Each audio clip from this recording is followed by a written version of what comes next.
Mark, when we look at where the LA Clippers traded for, I mean, it changed the face of the valuation of teams. If you think about what you paid 15 years ago and where you value your team at now, what is it, $1.15 billion, though they're not for sale?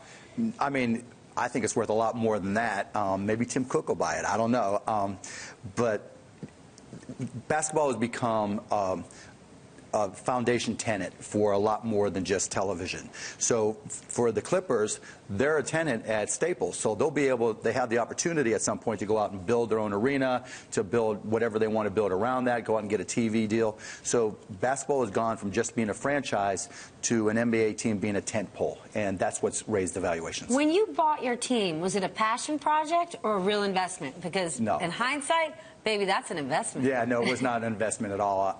I wanted, as a longtime suffering Dallas Mavericks fan, I mean, we were voted the worst professional sports franchise of the 90s.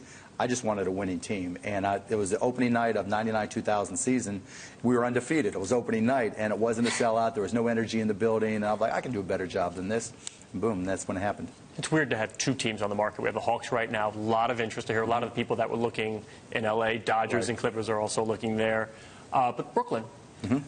Different situations, but people I talk to, the sports banking community, tell me that LA's a better situation. What's your I don't know. I don't know enough about the Nets situation. I don't even know if they're for sale, right? I don't pay that close. That's another one of the problems, by the way, that people don't know what's happening. But, you know, look, NBA franchises are going to be in demand for the reason I just mentioned, right? They're a tent pole for an entertainment environment. They're a tent pole for real estate. There's so much value now accrued to the NBA, and it's probably, you know, if you look at the other main franchises, main sports, we're probably growing the fastest in terms of interest. And so I think that's a big plus for us as well. With the scalable opportunity of international. Right. And that's where technology comes in, everything we're talking about across the board, right? So, yeah, and it's a great point in that for the NBA, it's not just about your local market. It's about being part of an organization and owning 1/30th of an organization that's expanding globally into places other sports other than maybe soccer can go. Well, let's talk about managing a winning team. You're here specifically today talking about data and analytics. Do you feel like teams and management have become too reliant on data mining? No, I mean, it's very much analogous to the stock market, in that there was a point in time 10 years ago, 15 years ago, where, you know, if you understood a company, you could trade as an individual, and you saw a lot of day traders. Now we've seen companies and so much money come into the market that it's become much more efficient, and it's hard to get a data edge. The same thing has happened in professional sports and in basketball specifically, where when we started using analytics 15 years ago, we were one of the only teams, and it gave us a big advantage. 2005, 2006, we were one of maybe 3 or 4.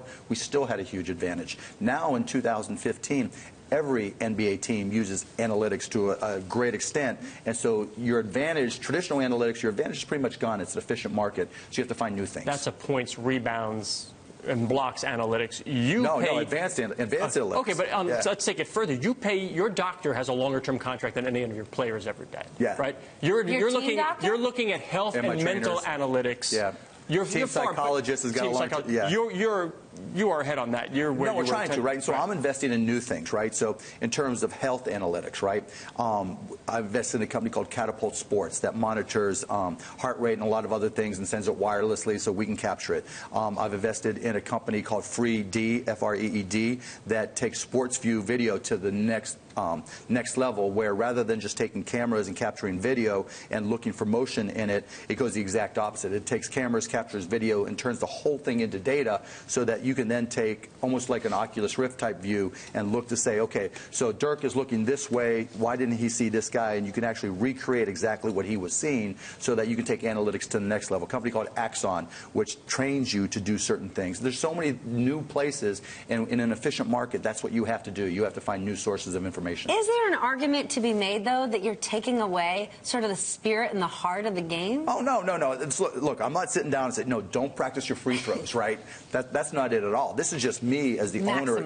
Yeah, I've got to win, right? I want to have the best franchise possible. I want to put the best team on the court, and you can't just make those analysis and make those decisions in a vacuum any more than you would flip a coin to decide what stocks or what indexes you were going to invest in. And there's the old random walk down Wall Street that says once the market's efficient, right, then you don't have an edge. You just give your money to the least expensive index fund. That's what's happening with traditional advanced analytics today. It's almost a random walk through the basketball court. And so the only way to combat that, in my opinion, is to go out there and find new sources of data and find new ways to compete, and that's what I try to focus on. I would say that with tech as well, it seems to me, I'm going to talk to an owner, it's what are you doing to bring the crowd, make it a compelling event? Well, I have Wi-Fi and broadband in my building, but that's no answer. Two different things, right? So trying to build a team, trying to win games, that's in this bucket. Trying to create the best fan experience, that's a completely different bucket. You know, I don't want people using Wi-Fi at our games. I don't want, that's called look down. When you're, I want, you know, what makes going to a game unique versus sitting on the couch is the energy you feel when you walk into the arena. What do you think? The case study is the Duke University student section. Everybody up jumping for 2 hours. Yeah. They're not doing it. They're the target audience for this, but they're not doing it. They're not doing it, right? Because getting away from your device and getting out of the house and doing something unique. When you walk into a Mavs game, I want you to feel the energy, right? I don't want you to even think about your phone. I want you to say, oh, shoot, I forgot to check on the babysitter, right? Oh, shoot, I forgot to check my email.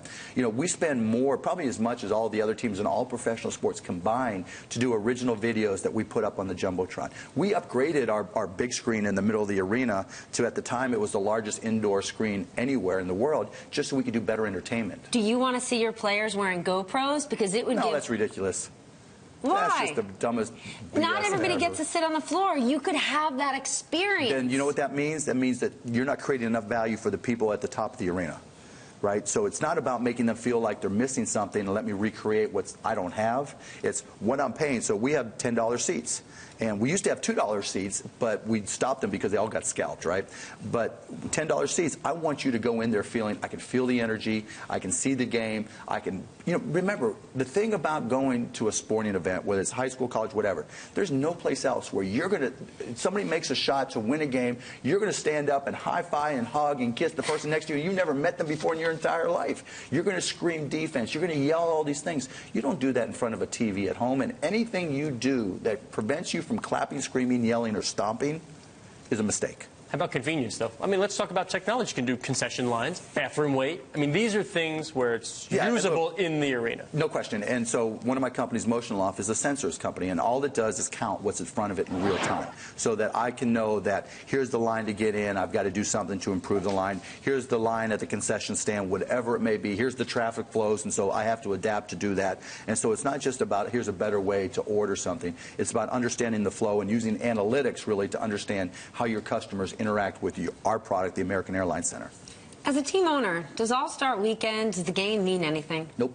I One more time. I could have answered that one. Nope. But it's fun for the fans. You know, there's two elements to All-Star Weekend. One is the corporate side, where it's a chance for the NBA to really engage with our sponsors and have parties, have fun. It's a great party weekend.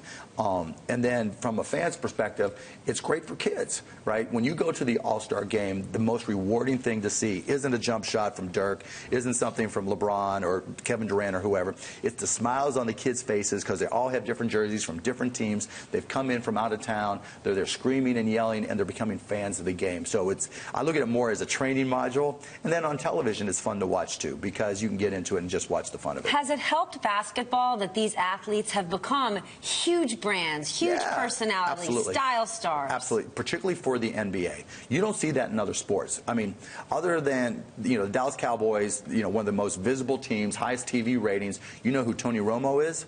And you couldn't name another player. Maybe Jason Witten. You couldn't name anybody else. On the NBA, locally you can name all 15 players. And across the top 25, 50, 100 players in the NBA, you'd probably know them by sight. And you'll know them by social media, and you'll be able to interact with them. What's so special about basketball that those players were able to create such brand identity? Because you can see their faces, first of all, right? The way you play the game creates some personality. You don't really get that as much in football. A lineman just, making a great block, it doesn't show personality in a lot of respects. And no flair. Yeah, it's just there's no personality. People don't have identities in other sports nearly the way they do in the NBA because the NBA game is continuous, unlike others. And so you're watching Dirk, Kevin Durant, Monte Ellis, Tyson Chandler, and you get to see who they are, how they react to things, and you don't see that. And then a lot of that is replayed in social media, whether it's Instagram, Twitter, now Cyberdust, my app, or Facebook even. What's Cyberdust? Cyberdust is a response to Twitter, right? Right now on Twitter, when you get followers and you post something, you're very, very concerned about trolls, and you have to coach whatever you say and anticipate how somebody might respond. That's a problem, and it's really tamped down how people communicate online. With CyberDust, you download the app CyberDust. It's on App Store, all the app stores, right? You can communicate one-on-one, but what makes it unique is when you send a message or you post something, 30 seconds after it's read, it disappears forever. And it's secure. It's not like Snapchat. It's not getting hacked. It's just gone. The NSA can't go back and get a message. It's gone. So what happens as a result, if I have 350,000 followers, we have like 2 million users right now. Yeah, absolutely. But what happens is if I post something, it's not out there for everybody to see at once, and if a troll comes in and responds, I'm the only one who sees it. So it's troll-free posting like a Twitter, like a Reddit would be, and that's just led to a lot of growth for us. Any message for Tim Cook about screen grab? You know, I'd like to see a lot of people like to see screen grabs stop. But you know what? People talk about screen grabs in terms of privacy. It's nothing. The bigger thing for Tim Cook, the new version of Yosemite with QuickTime, you can attach any iPhone and record anything except on CyberDust. We figured out how to stop it, but all these other privacy apps, whether it's Snapchat, whether it's Wicker, whatever it is, you can just record all the conversations. So screenshots aren't really an issue because you're only getting one screen and you may not know who it's from. But the ability of Yosemite and QuickTime Movies to record anything, privacy is done no matter what. Encrypted video doesn't matter because you can just capture it both sides on QuickTime video. Uh-oh, Tim Cook, I hope you're watching. CyberDust, it's coming after you.